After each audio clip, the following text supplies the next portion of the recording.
আর অহংকারী জান্নাতে যাবে না যদি সরিষা পরিমাণ অহংকার থাকে অন্তরে। নবী সাল্লাল্লাহু আলাইহি সাল্লাম বলেছেন। আর সবচেয়ে বড় অহংকারী হচ্ছে রবের সামনে অহংকারী, যে রবের সামনে ঝুঁকে না, সেজদা করে না, সৃষ্টিকর্তার আদেশ নিষেধ মানে না, সে সবচেয়ে বড় অহংকারী। সে চিরকাল জাহান্নামে থাকবে, কখনো জান্নাতে যাবে না। সেই হাদিসটার অর্থ একটু ব্যাখ্যা করে বলতে হবে। আজকাল অনেক বক্তারাই অর্থগুলি খুলে বলে না, বাহ্যিক একটা হাদিসে তর্জমা করে দিল আর বললো যে আমি হাদিসের অনুবাদ করেছি, ওই যার ফলে আকীদা মানহাজের ক্ষেত্রে অনেক ভুল হয়ে যায়।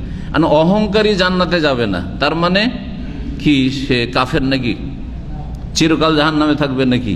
হ্যাঁ, তাহলে এখানে হয় ভেঙে বলতে হবে যে সব অহংকারী নয়, অহংকারী আলা দারাজাত, হ্যাঁ, মুতাকাব্বিরুন আলা দারাজাত। অহংকারীদের বিভিন্ন কি আছে, স্তর আছে। যে এত অহংকারী যে আল্লাহর সামনে অহংকারী, সে আল্লাহর আদেশ নিষেধের পরোয়া করে না। হ্যাঁ, আবার ইসলাম কি, ইমান কি, আবার হ্যাঁ এইসব গায়েব অদৃশ্য কি, আমি সব মানি না।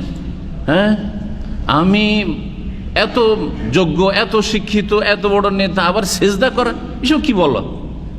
সেও তো বড় অহংকারী, তাই না? বরং সবচেয়ে বড় অহংকারী।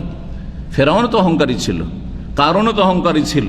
তো এইরকম অহংকারী যারা যারা আল্লাহর ইবাদত, আল্লাহর আনুগত্য, আল্লাহর আদেশ নিষেধ গ্রহণ করতে অহংকার করে, তারা কখনো জান্নাতে যাবে না, চিরকালে জাহান্নামে।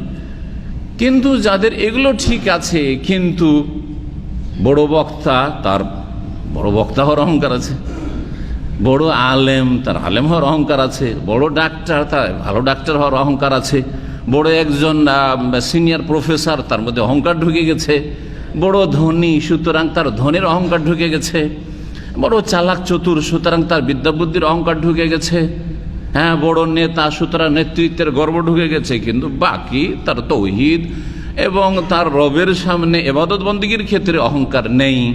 তাহলে সে কি চিরকাল জান্নাতে থাকবে?